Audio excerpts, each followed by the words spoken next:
नगे च सुरेन्द्रे च कौशिके पाद संस्पृशि निर्विशेष मनस्काय श्री वीरस्वामिने नमः। भगवती सूत्र में बताया गया है, अन्न उत्थिया अणम भन्ते एव माइखन्ति जाव परुवेन्ति सब्बे पाणा सब्बे भूया सब्बे जीवा सब्बे सत्ता एवं भूयं वेदनम वेदन्ति से कहमेयं भन्ते एवं गोयमा जन्नम ते अन्न उत्थिया एव माइखन्ति जाव सब्बे सत्ता एवं भूयं वेदनं वेदन्ति जेते एव माहंसु मिच्छम ते एव माहंसु अहम पुण्य गोयमा एवं एवं आइखामि जाव परुवेमि अत्थे गइया पाणा भूया जीवा सत्ता एवं भूयं वेदनं वेद्यन्ति अत्थे गइया पाणा भूया जीवा सत्ता अनेवं भूयं वेदनं वेद्यन्ति। बताया गया कि कुछ अन्य यूथिक यानी जैन दर्शन से इतर दार्शनिक चिंतक वे इस प्रकार आख्यान करते हैं, प्ररूपणा करते हैं कि सब प्राण भूत जीव सत्व ये एवं भूत वेदना का वेदन करते हैं। एवं भूत वेदना, एवं भूत एक नय का प्रकार भी है, 7 नयों में 7वां नय भी एवं भूत है। इसी प्रकार हुआ यानी पर्यायवाची शब्द होते हैं। पर्यायवाची वैसे मानो कोई है ही नहीं, जैसे इस साधु है, वाचम यम है, भिक्षु है, ये वैसे सामान्यतया पर्यायवाची शब्द हैं, किसी नय से पर्यायवाची शब्द हैं। एवं भूत नय का कहना है कोई पर्यायवाची नहीं है कि भिक्षु साधु वाचम यम ये एकार्थक कैसे हुए। जब भिक्षा में लगा हुआ हो तब तो वह भिक्षु है, बाकी दिन में बैठा है स्वाध्याय में तो वो भिक्षु नहीं है। भिक्षा करे उस समय भिक्षु है, बाकी रात में भिक्षु नहीं है। वो तो रात को खाता नहीं, लाता नहीं, भिक्षा करता नहीं, तो साधु रात में भिक्षु नहीं होगा। तो वाचम यम का व्याख्यान दे रहा है, वो वाचम यम कैसे हुआ? वो तो वक्ता है, तो बोली का संयम रखे तब वाचम यम है, वरना वो वाचम यम नहीं। हालांकि बोलते बोलते भी वाचम वाणी का संयम तो फिर भी रखा जा सकता है, तो बोल वाणी का संयम करे तब वाचम यम है। तो पर्यायवाची ने जिस प्रवृत्ति में लगा हुआ है वो शब्द उसके लिए लागू हो सकता है। तो ये शिक्षक है, तो शिक्षक कब है? जिस समय पढ़ा रहा है तब तो शिक्षक है। अपने घर में बैठा है, खाना खा रहा है, तब वो शिक्षक नहीं है। तो यानी शब्द का प्रयोग कैसे करना, जब उस प्रवृत्ति में लगा हुआ हो तभी वो वह कहलाएगा, बाकी समय में नहीं कहलाएगा। यह थोड़ी गहरी बात है।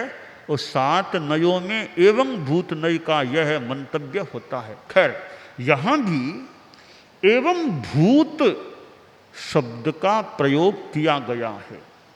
यहाँ एवं भूत वेदना के संदर्भ में है। 2 प्रकार की वेदना होती है, एवं भूत वेदना और अनेवं भूत वेदना। बताया गया कि अन्य यूथिक या अन्य दार्शनिक हैं, वे कहते हैं कि ये सब प्राण भूत जीव सत्व एवं भूत वेदना का वेदन करते हैं। यहाँ 4 शब्द काम में लिए गए हैं, प्राण भूत जीव सत्व। चारों वैसे एकार्थक भी संभवतः हो सकते हैं और चारों में अंतर भी किया गया है कि चारों अलग अलग स्थिति के द्योतक हैं। प्राण, भूत, जीव, सत्व, अलग अलग अर्थ क्या है? एक संस्कृत का श्लोक है, इनका पार्थक्य द्योतित करने वाला। प्राणाद्वित्रिचतुः प्रोक्तः भूतास्तु तरवः स्मृतः जीवः पंचेन्द्रियः ज्ञेयः शेषः सत्वः उदीरितः। प्राणाद्वित्रिचतुः प्रोक्तः भूतास्तु तरवः स्मृतः जीवः पंचेन्द्रिया ज्ञेया शेषः सत्वः उदीरितः। कि प्राण द्वित्रिचतु, 2 इंद्रिय वाले, 3 इंद्रिय वाले और 4 इंद्रिय वाले, द्विंद्रिय, त्रिंद्रिय, चतुरिंद्रिय, ये प्राणी प्राण कहलाते हैं। जैसे लट है, कीड़ा मकोड़ा है, मक्खी मच्छर है, ये इनको हम विकलेंद्रिय भी कहते हैं, तो इनको प्राण संज्ञा दी गई है। अब भूत तरवह वनस्पति काय है, पेड़ पौधे अंकुरे, वनस्पति काय वो भूत कहलाती है। अब जीव कौन से हैं? कि पंचेंद्रिया, पंचेंद्रिय प्राणी, मनुष्य है, नारक है, पंचेंद्रिय तिर्यंच हैं, देव हैं, पंचेंद्रिय प्राणी जीव कहलाते हैं। शेषः सत्वः, शेष, शेष कौन बचे? पृथ्वी काय, अपकाय, तेजसकाय, वायुकाय, ये चारों सत्व कहलाते हैं। तो प्राण, भूत, जीव, सत्व, ये चारों शब्द जीव के, प्राणी के द्योतक भी बन सकते हैं और अलग अलग इनका प्रयोग किया जाए तो वो अलग अलग भी हैं। प्राण द्विंद्रिय, त्रिंद्रिय, चतुरिंद्रिय, द्विंद्रिय, त्रिंद्रिय, चतुरिंद्रिय प्राण है, वनस्पति काय भूत है, पंचेंद्रिय जीव हैं और पृथ्वी काय, अपकाय, तेजसकाय, वायुकाय, ये चारों सत्व कहलाते हैं। तो यहाँ कहा गया कि सारे ये जीव हैं, प्राण, भूत, जीव, सत्व, वे एवं भूत वेदना का वेदन करते हैं, ऐसा अन्य यूथिक कहते हैं। एवं भूत वेदना का मतलब क्या है? कि जिस प्रकार कर्मों का बंधन हुआ है उसी के अनुसार बाद में फल भोगना, जैसा कर्म बांधा वैसा का वैसा फल भोगना, वेदना वेदन करना, यह हो गई एवं भूत वेदना। तो यह अन्य यूथिकों का सिद्धांत है, ऐसा बताया गया। तो पूछा गया कि यह सिद्धांत कैसे है, सही है, गलत है, कैसे है? तो आगमकार ने बताया, यानी भगवान महावीर को हम मान लें जैन धर्म के अधिकृत प्रवक्ता भगवान महावीर, जैन दर्शन के को वो यथार्थ के अधिकृत प्रवक्ता कह दें जो भी, उन्होंने कहा कि गोयमा, गौतम, जो अन्य यूथिक या अन्य दार्शनिक, अन्य तीर्थिक यह बात कहते हैं कि सारे ये जीव, प्राण, भूत, जीव, सत्व एवं भूत वेदना का वेदन करते हैं, ऐसा जो कहते हैं वे मिथ्या कहते हैं, यानी वो झूठ बोलते हैं ऐसा कहने वाले। मैं यह बताता हूँ कि देखो ये सारे ये प्राण, भूत, जीव, सत्व हैं, इनमें से कुछ तो एवं भूत वेदना का वेदन करते हैं और कुछ अनेवं भूत वेदना का वेदन करते हैं। यानी जैसे बंधन किया है उसके थोड़ा इधर उधर, यानी उसमें परिवर्तन भी हो सकता है, परिवर्तन के साथ भी वेदन कर सकते हैं। तो जैन दर्शन का जो कर्मवाद सिद्धांत है उसके अनुसार कर्म का वेदन दोनों रूपों में हो सकता है, यानी किसी का हम एवं भूत वेदना के रूप में कर लें, किसी कर्म को अनेवं भूत वेदना के रूप में उसका वेदन कर लें। दोनों रूपों में वेदन होता है, यह भगवती सूत्र का सिद्धांत है। मान्यता है। यह एवं भूत अनेवं भूत की बात है। अब देखिए, कर्म बांधा था तब तो असात वेदनीय के रूप में बांधा था, बाद में संक्रमण हो गया, यानी कर्मवाद में ये 8 करण भी माने गए हैं।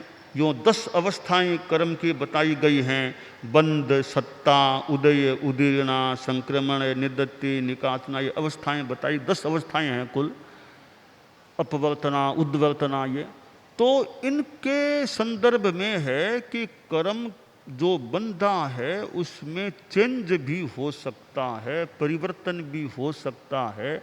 मोटा मोटी ठीक है, जैसी करनी वैसी भरनी, मोटा मोटी ठीक है।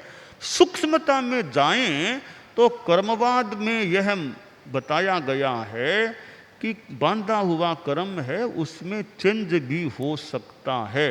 असात वेदनीय सात वेदनीय में संक्रांत हो जाए, सात वेदनीय असात वेदनीय में संक्रांत हो जाए, मति ज्ञानावरणीय श्रुत ज्ञानावरणीय में, ऐसे यूँ परस्पर कहीं कहीं कई जगह चेंज भी हो सकता है।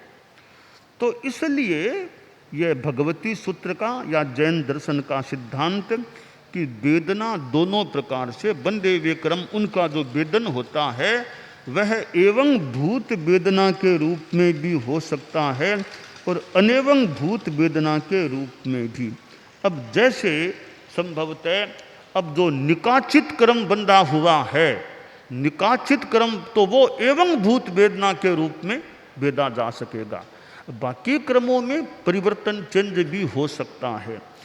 और आयुष्य के संदर्भ में अकाल मृत्यु का सिद्धांत भी जैन वाङ्मय में प्राप्त होता है कि आयुष्य कर्म है कोई दीर्घ काल में अनुभवनीय आयुष्य कर्म है, वो अल्पकाल में भी भोग लिया जाता है कहीं कहीं, कभी कभी। कैसे? जो अकाल मृत्यु का सिद्धांत है कि बड़े बड़े युद्ध होते हैं, संग्राम होते हैं, हो सकता है किसी का आयुष्य और लंबे समय तक रह सकता था, युद्ध में मारा गया तो अल्पकाल में उसका आयुष्य भोग लिया गया। तो ऐसे कर्मवाद के अंतर्गत ये कई मंतव्य हैं, कई सिद्धांत हैं, विभिन्न प्रकार की ये मान्यताएं हमें कर्मवाद के ग्रंथों में, शास्त्र में प्राप्त हो सकते हैं। कोई सूक्ष्म अध्ययन करे कर्मवाद का, अनेक बातें संभवतः है ज्ञात हो सकती हैं। यूँ हमारे आगमों में कर्मवाद की बातें मिलती हैं, जैसा कि भगवती सूत्र में यहाँ यह एवं भूत अनेवं भूत वेदना की बात आई है। तो अन्य यूथिक का सिद्धांत है कि एवं भूत वेदना का वेदन करते हैं, बताया गया है। यह बौद्ध दर्शन का सिद्धांत है एवं भूत वेदना का। तो अलग अलग ये दर्शन हैं, मंतव्य हैं, अपने अपने चिंतन मान्यताएं हैं, काफ़ी बातें समान है तो कहीं कहीं सिद्धांतों में अंतर भी है। हम धर्म के सिद्धांतों में देखें, आज इतने दर्शन हैं, धर्म है, बौद्धम, नैयायिकम, सांख्यम, जैनम, वैशेषिकम तथा जैमनीयम च नामानि दर्शनानाम अमुन्यो। ये दर्शनों में बौद्ध दर्शन, जैन दर्शन, जैमनीय भी है, नैयायिक है, वैशेषिक है, सांख्य, अनेक दर्शन हैं। धर्म भी जुड़े हुए, जैन धर्म, बौद्ध धर्म, कितने धर्म भी हैं। तो ये दर्शनों के, धर्मों के जो मंतव्य हैं, सिद्धांत हैं, कईयों में बहुत समानता भी है। कोई छोटी छोटी बातों में जाएं तो हमें असमानता भी ग्रंथों में मिलती है कि वह धर्म ऐसा मानता है, यह धर्म ऐसा मानता है। तो यूँ ये मंतव्यों में अंतर भी हैं। तो भेद में छिपा अभेद, भेद हैं, हम भेद को देखें तो भेद भी हैं। अब नय की दृष्टि से देखें, संग्रह नय, व्यवहार नय। अब संग्रह नय की दृष्टि से चलें तो अभेद अभेद अभेद, व्यवहार नय में चलें तो भेद भेद भेद भी हो सकता है। तो भेद भी है और अभेद भी है। जानने को भेद को भी जान लेना, अच्छा हो सकता है। अभेद है तो अभेद को भी जान लें, अभेद को भी जान लें, भेद को भी जान लें, परंतु भेद है वो भेद लड़ाई झगड़े का कारण न बने फालतू, वितंडावाद फालतू झगड़े का कारण न बने। ठीक है, शास्त्रार्थ भी किया जा सकता है, चर्चा की जा सकती है, अपना मंतव्य भी रखा जा सकता है, पर हिंसा, उन्माद, मार काट, हत्या, इनको मौका न मिले। वैचारिक रूप में मतभेद हो सकता है और अपेक्षा लगे तो मतभेद को कहीं प्रस्तुत भी किया जा सकता है। जैसे कि भगवती सूत्र में साफ कह दिया गया कि जो ऐसा मानते हैं, जो ऐसा व्याख्यान प्ररूपणा करते हैं, वे मिथ्या बोल, उन्होंने मिथ्या कहा है। कितना साफ कह दिया गया, उन्होंने मिथ्या कहा, मैं ऐसा कहता हूँ। तो यह हमारे साहित्य में खंडन भी किया गया है, अस्वीकार भी किया गया है।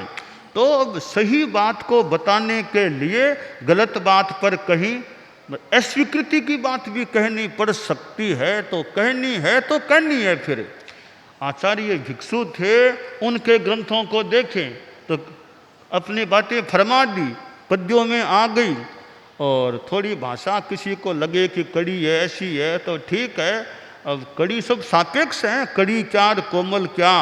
अब कहीं कहीं कड़ी भी कहनी पड़ जाए कि भाई बिना कड़ी कहे विषय साफ होगा नहीं, तो मान लो कहीं जरूरत हो तो कड़ी भी कह दे, राग द्वेष नहीं, कड़ी भी आपको आदमी को बात कहनी पड़े, तो बात गलत बात नहीं कहनी चाहिए, दुर्भावना से नहीं बोलना चाहिए। बाकी तो भगवती सूत्र में भी बहुत साफ कह दिया गया, जो ऐसा कहते हैं एवं भूत वेदना वाली बात कहते हैं, वे मिथ्या कहा है उन्होंने, तो कितना साफ कहा गया है। तो खैर ये अनेक शास्त्रों की बातें हैं, तो शास्त्रों के अध्ययन से अनेक जानकारियाँ मिल सकती हैं। तो कर्मवाद है वो एक बड़ा महत्वपूर्ण सिद्धांत है। कर्मवाद की आत्मा, कर्मवाद की आत्मा यह है, जैसी करनी वैसी भरनी, सुख दुख स्वयं मिलेगा। जैसा करोगे वैसा भरोगे, as you sow shall you reap, जैसा बोगे वैसा काटोगे। यह कर्मवाद की मूल थ्योरी कह दे, मूल आत्मा है। जैसी करनी वैसी भरनी। विस्तार में जाएं, अनेक सिद्धांत हैं कर्मवाद के, संक्रमण की बात, उद्वर्तना, अपवर्तना, सत्ता, उदय, उदीर्णा, निर्जरा, आदि आदि बहुत बातें हैं। तो मूल तत्व लगता है जैसी करनी वैसी भरनी, जैसा करोगे वैसा पाओगे। तो हम कर्मवाद के आधार पर यह ध्यान दें कि भाई ऐसा कर्म का बंध हमारे न हो। अब ज्ञानावरणीय कर्म है, अब हम संतों में ही देख लें कि कई संतों की बौद्धिकता और ज्ञान काफ़ी अच्छा है। हम कई साध्वी जी को देख लें, कईयों में वैदुष्य है, वक्तृत्व है और बौद्धिक क्षमता है। आप गृहस्थों में भी देख लो, कई बड़े विद्वान मिलते हैं, बड़े प्रतिभाशाली मिलते हैं। कई बच्चे विद्यार्थी आते हैं, कितने अच्छे अंक मेधावी छात्रों में आते हैं, अच्छे अच्छे अंक प्राप्त करते। तो यह बौद्धिकता और वैदुष्य है तो मानना चाहिए ज्ञानावरणीय कर्म का क्षयोपशम अच्छा है, तब प्रतिभा है, बौद्धिकता है, वक्तृत्व भी फिर बात समझ में आ गई, फिर बताने की भी शक्ति है। वरना कई बार ज्ञान तो है परंतु प्रस्तुति की शक्ति बढ़िया नहीं होती है। ज्ञान तो अच्छा है, वैदुष्य है, तो भाषण दो परिषद में, तो भाषण वो इतना बढ़िया नहीं दे पाता। ज्ञान होने पर भी प्रस्तुति बढ़िया नहीं होती है। तो ये प्रेजेंटेशन प्रस्तुति बढ़िया हो, ज्ञान भी बढ़िया हो और प्रस्तुति भी बढ़िया हो। ज्ञान बढ़िया, प्रस्तुति बढ़िया और प्रश्न का उत्तर देने की क्षमता बढ़िया हो, तो वो वक्ता अच्छा हो सकता है जिसका ज्ञान भी बढ़िया है, प्रस्तुति प्रेजेंटेशन का तरीका भी बढ़िया है। कोई प्रश्न पूछे तो प्रश्नों का उत्तर भी बढ़िया दे सके, वह एक अच्छा वक्ता मेरी दृष्टि में संभवतः हो सकता है। तो हमारे साधु साध्वियाँ भी है, आप गृहस्थों में भी कई अच्छे भाषण देने वाले मिल सकते हैं। ये जो स्पीकिंग का कोर्स, कैसे बोलना, वो आजकल कई प्रशिक्षक भी ऐसे मिल सकते कि बोलना कैसे, पब्लिक स्पीकिंग कैसे करना, वो सिखाने वाले भी मिल सकते हैं। तो ये पब्लिक स्पीकिंग भी आदमी की ठीक है, अच्छी होनी चाहिए, और साथ में ज्ञान मूल अच्छा होना चाहिए, स्पीकिंग का तरीका भी अच्छा हो। तो ये कर्मवाद की अनेक बातें हैं। ज्ञानावरणीय क्रम का क्षयोपशम होगा है तो हमारा ज्ञान विकसित हो सकेगा। और परम पूज्य आचार्य तुलसी थे, परम पूज्य आचार्य महाप्रज्ञ जी थे, तो लगता है उनके ज्ञानावरणीय क्रम का अच्छा क्षयोपशम था। आचार्य तुलसी का भी इतना तत्वज्ञान मेरे, तेरा पंथ के दर्शन मेरे, राग रागिनियों मेरे, व्याख्यान मेरे, कहीं बातचीत में वो समझाने मेरे, मतलब उनका ज्ञानावरणीय का भी और भी वक्तृत्व का भी अच्छा उनका भाग्य योग था। आचार्य महाप्रज्ञ जी को भी देख ले, प्रवचन करते, प्रश्नों का उत्तर भी देते। बाद में जब वो कई बार प्रश्नोत्तर होता, जैसे निडम में वो प्रवचन करते फिर प्रश्नोत्तर होते, तो प्रश्नों का उत्तर भी देते। तो बोली भाषण भी अच्छा, भाषण भी प्रभावशाली, ओजस्वी, शुद्ध भाषा, ज्ञान अच्छा हो, फिर प्रश्न कोई पूछे तो जवाब भी अच्छा दे। जवाब अच्छा कैसे? जवाब अच्छा यानी ज्ञान इतना प्रकृष्ट है कि सही जवाब दे सके। अब जैसे तैसे उत्तर देना तो ठीक है, वो तो काम चलाऊ बात है। जैसे तैसे प्रश्नकर्ता को, बेचारे को एक निष्प्रभावी कर देना, वो तो दमदार बात नहीं है। कि ज्ञान तो पूरा है नहीं, अब ज्ञान ही तो प्रश्नकर्ता को दबा कर जैसे तैसे उसको एक तरह से अप्रभावी बनाने का, वो तो दमदार बात नहीं। ज्ञान इतना कि अच्छा सही उत्तर दे सके, तो वो क्षमता हो। तो हमारे साधु साध्वियाँ समझनियाँ भी है कि अच्छा वक्ता कौन है, अपना अध्ययन ज्ञान अच्छा, नंबर 1 की बात है। नंबर 2 की बात है स्पीकिंग पावर, स्पीकिंग टेक्निक, वो बोलने की प्रस्तुति, प्रेजेंटेशन का तरीका बढ़िया, दूसरी बात है। तीसरी बात है प्रश्न का उत्तर सही दे सके, वो तीसरी बात है। ये 3 योग्यताएं हो जाए तो हम एक अच्छे वक्ता, अच्छे व्याख्यानी, अच्छे प्रवचनकार बनने के या कहलाने के अधिकारी बन सकते हैं। तो हमारे साधु साध्वियाँ समणियाँ जो बाहर भी कई रहते हैं, काम करते हैं, तो कि हमारा ज्ञान अध्ययन कितना है, वो पहली बात है, ज्ञान अध्ययन कितना। फिर दूसरी बात है हमारा प्रेजेंटेशन, प्रस्तुति का तरीका कितना बढ़िया हो।